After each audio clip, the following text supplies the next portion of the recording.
we know there's no other issues. This one sounds perfectly fine. And there's a snap ring right here. It's a big snap ring.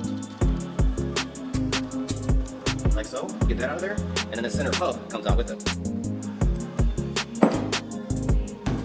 And then after that, there's a real thick snap ring right here. So the next thing you gotta do is press that snap ring down, which will push the actual inner bearing race of the actual clutch as part of the clutch. It'll push it down just enough so that snap ring's free. We can use the regular snap ring pliers to get it off very easy after that.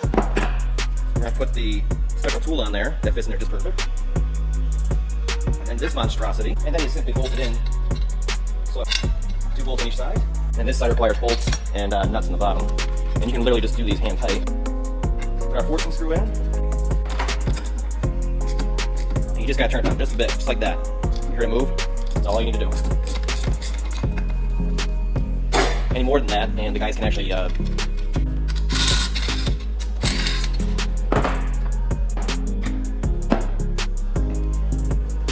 and then you simply use the snap ring pliers that has a bill design just like this that spreads outwards. And now it should come out very easy.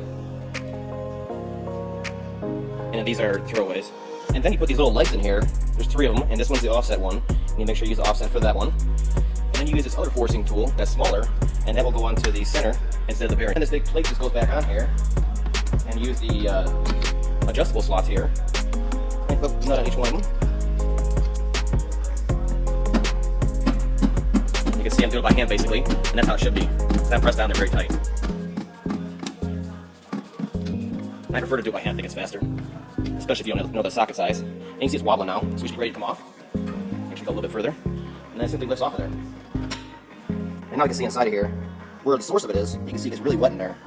And this one was shuddering pretty bad.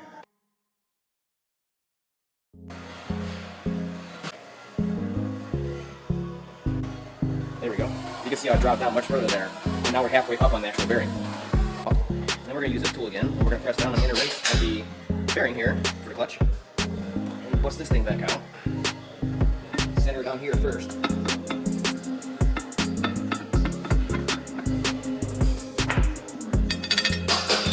And it's a little tight in here, but we're just going to press it down. Just press down real easy. Just until the center support tower comes past. And we can get that snap ring on. Then we're going to continue pressing it just until the snap ring pops in. If you want to go any further, this thing's very sensitive to the depth.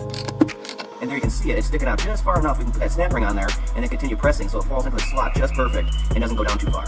And there you can see we got the snap ring in, but it's not in the slot yet. And we're just going to press on top of that snap ring and it'll pop in and we're done. Don't go any further down. That can cause a lot of noise issues. Okay, you should be able to see this pop in there. Popping down. You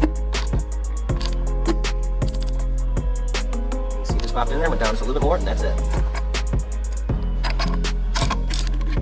After that, we're going to put the center support hub back in. It comes with the new clutch. All you gotta do is make sure that lines up those slots on there. There we go. You can see the line matches up. And then you gotta put your new snap ring in to hold the hub in place. And right here is a little white leg right here sticking out. That needs to be between this end and this end so it doesn't bump that spring out. As you can see, if you put it on there, it'll push the snap ring out. So you need to get it away from there so the snap ring fully seats. And now you can see that leg fully seats in there away from that white piece of nylon sticking out. And then make sure your legs are underneath here and they'll end here where it's open gap. So they're supported. At this point, it's safe to flip the trans around on the side, whatever you gotta do. Before you do that, make sure you spin it, so no noise. And then find your triangle on here, and that's your alignment mark for balancing to the flywheel. That little triangle right there. And that's gonna be hard to see, so we're gonna mark the area and the threads so we can see it on the other side of that flex plate. And we'll match that to the dot on the flex plate. So you'll line this stud with our mark, our balancing mark, and our white paint with